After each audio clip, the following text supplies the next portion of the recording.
Welcome back, children. The next topic is Bayes' theorem. So before that we have to learn partition of sample space.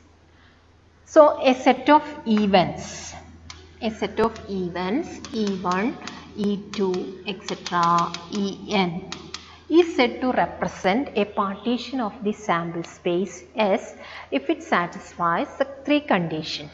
The conditions are, the first one, pairwise disjoint, that is EI intersection EJ must be null set, okay, where I not equal to J and I and J numbers from 1 to n.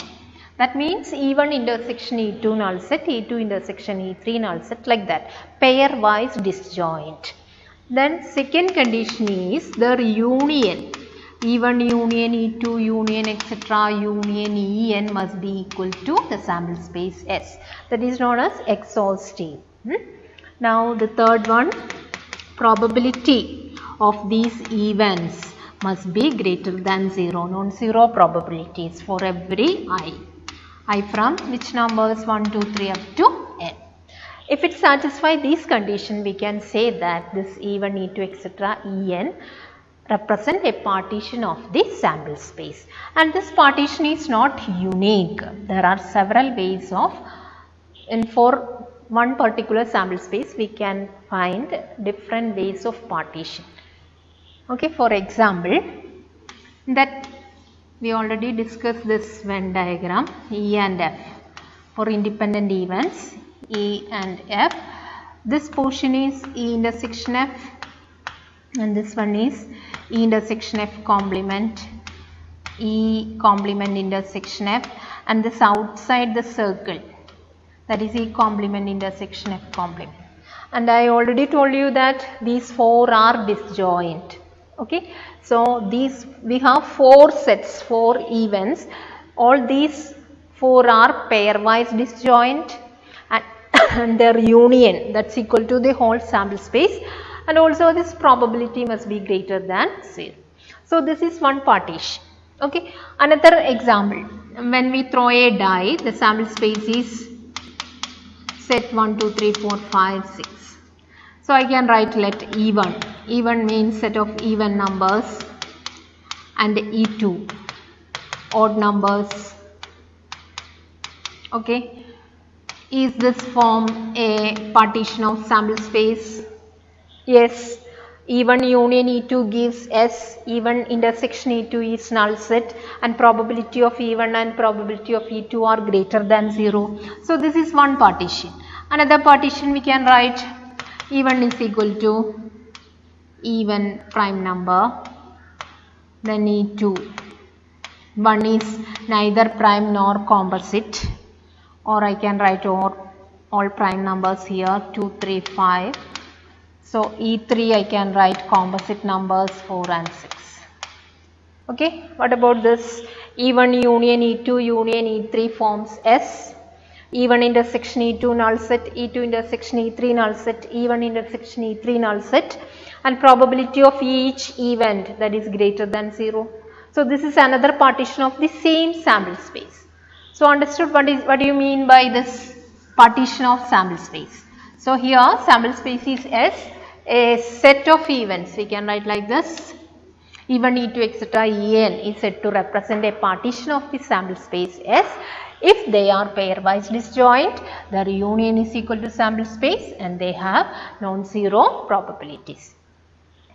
Then using this we have one theorem of total probability. So here also this E1, E2, set E1, E2 etc. En that represent a partition of the sample space S. And A be an event, A is another event associated to this sample space S. Then P of A, we have one result, P of A. P of A is equal to P of E1 into P of A given E1 plus P of E2 into P of A given E2 plus etc. etc. n terms are there. P of En into P of A given En. Or we can use the sigma symbol and write sigma I or j from 1 to n P of Ej into P of A given Eg. This is known as theorem of total probability. Then what is the proof of this? A is an event of the sample space S. So A I can write as A same as A intersection S. Then A intersection S I can write as E1 union, E2 union, etc. En. Since E1, E2, etc. En is a partition of the sample space S. Now, like distributive property, A intersection E1 union A intersection E2 union, etc., etc. A intersection En. So that is A. Now how to find probability of A? P of A. So P of bracket A intersection E1 union A intersection E2 union, etc., etc. union A intersection En. So this is just like A union B, but here we have n events. So P of A union B means P of each one you have to write separated by plus P of A plus P of B plus P of C, like that. And the intersection part is there, P of A plus P of B minus P of A intersection B. Here intersection is null set since these are disjoint. Okay. Plus etc. P of A intersection En. Then here we use the multiplication theorem on probability. P of A given B or P of E intersection F. We can write as P of E into P of F given E. Isn't it? That result we have to apply here, but in the opposite order. E1 first and A second, like that. So P of E1 into P of A given E1. Okay, the same thing I can write as P of F into P of E given F. So using this result. Then plus P of E2 into P of A given E2. Plus etc., etc.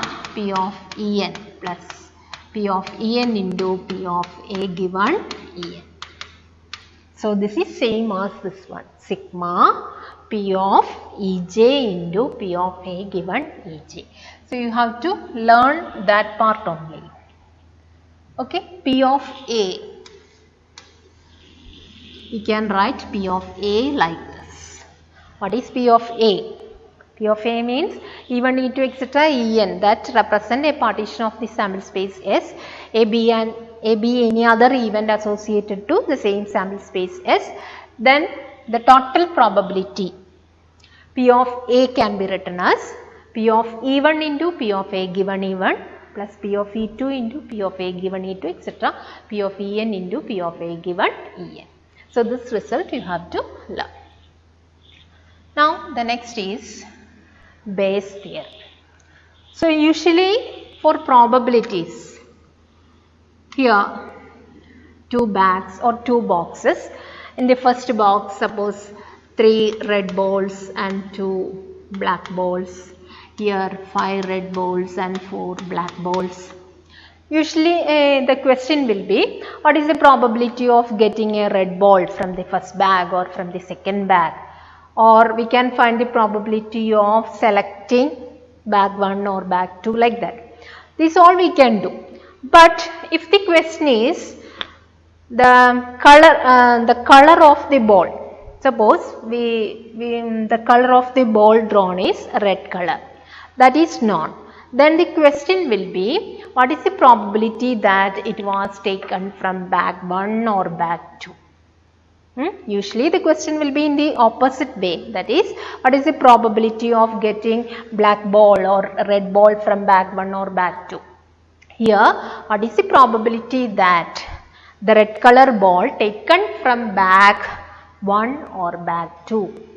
Okay, so it is just opposite of that. So one mathematician, that is John Bayes, studied about this and he developed one theorem that is known as Bayes theorem.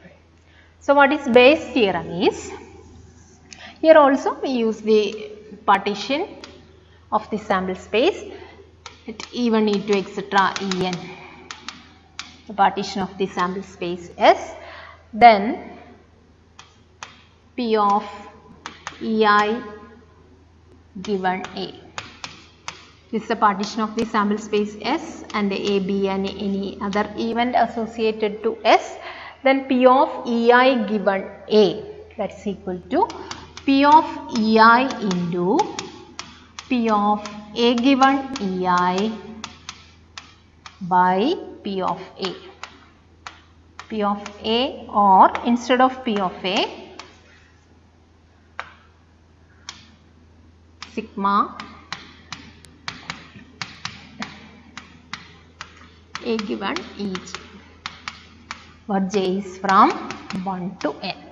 So this is Bayes theorem. So I will show how to prove it. So P of Ei, instead of I we can write 1, 2, 3 like that.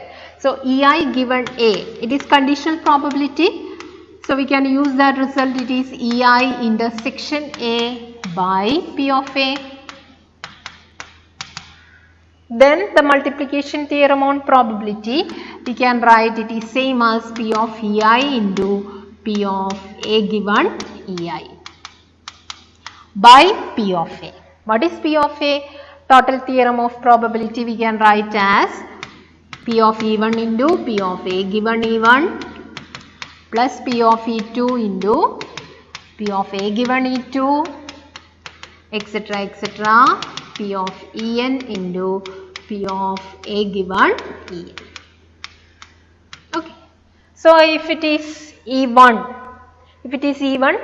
and if there are two events in the partition, if there are two events, you have to write P of E1 into P of A given E1.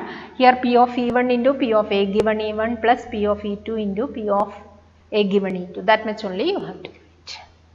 Okay. So this is known as Bayes theorem. It is very important, this result. Okay. Now we can do one problem. An urn contains 5 red and 5 black balls. A ball is drawn at random. Its color is noted and is returned to the urn. Moreover, 2 additional balls of the color drawn are put in the urn and then a ball is drawn at random. What is the probability that the second ball is red? So once again you have to read. An urn contains, like a box, it contains 5 red and 5 black balls. Okay. The experiment is, a ball is drawn at random. We take a ball from that box. Its color is noted and then returned to this box. Then 2 additional balls of the same color put in the urn and a ball is drawn at random. Okay. So first there is a box, 5 red and 5 black balls. We have to take one ball, its color is noted, then return to the box, and 2 balls, 2 additional balls of the same color you have to put inside this box. Then after that take one ball. And what is the probability that second ball is red? So after this much, the getting ball is which color? Red color. So what is the probability that second ball is red? So first ball can be red or black. There are 2 possibilities. Okay, second ball is red. That's the question. Probability of getting the second ball is red. So we have to define the events. Okay, this is a question that we can write as A. So A means the second ball is red. Here what is the partition? Partition of the sample space means second ball is red. The first ball can be red or black. So there is a division that we can take as partition. So here E1 and E2. E1 means the first ball. The first ball taken, that is red or black, is red. Okay. Here I am writing it is black. So in the first case there are two possibilities. Then the question is, what is the probability of getting second ball? So what is P of E1? Can you say what is P of E1? E1 means from this box we are taking one red ball. How many red balls here? 5 red, total 10. So it is 5 out of 10, or it is 1 by 2. What is P of E2? Taking black ball. 5 blacks are there out of 10. So it is again 1 by 2. Now what we have to find? We have to find probability of the second ball is red, that is P of A. What is P of A? According to the total theorem on probability, it is P of E1 into P of A given E1. Here we have only two events in the partition. So P of E2 into P of A given E2. Okay. And P of E1 and P of E2 that we got, but we have to find A given E1 and A given E2. So what is the meaning of A given E1? A given E1, it is conditional probability. So E1 happened. Okay. After that only A. So E1 means we took one red ball from the box. Then after that what we have to do? Two additional balls. That red ball returned to the box, then two additional red color balls again you have to put inside the box. Now we are taking one red ball, that is this A. Okay. So after taking red ball, we have to return to the box, then two additional balls of the same color put inside the box. So now how many red balls are in the box? There are 7 red balls. From 7 red balls we have to take one red ball, and 7 red ball and total also change, total 5 plus 7, that is 12 balls. So what is the probability of getting red ball? That is 7 out of 12. Now P of A given E2. So E2 happened, then only A. E2 means we took one black color ball from the box, its color noted, then return to the box, then two additional black balls put inside the box. Now black balls 7 black, total 12 are there, but how many red? Red won't change, red 5 color only. Here A given E2 means A is red color, so it is 5 out of 12. Okay. Now substitute in P of A. Therefore P of A is equal to P of E1 into A given E1, that is plus P of E2 into, that is 7 by 24 plus 5 by 24. 12 out of 24, that's equal to 1 by 2. So that's the answer.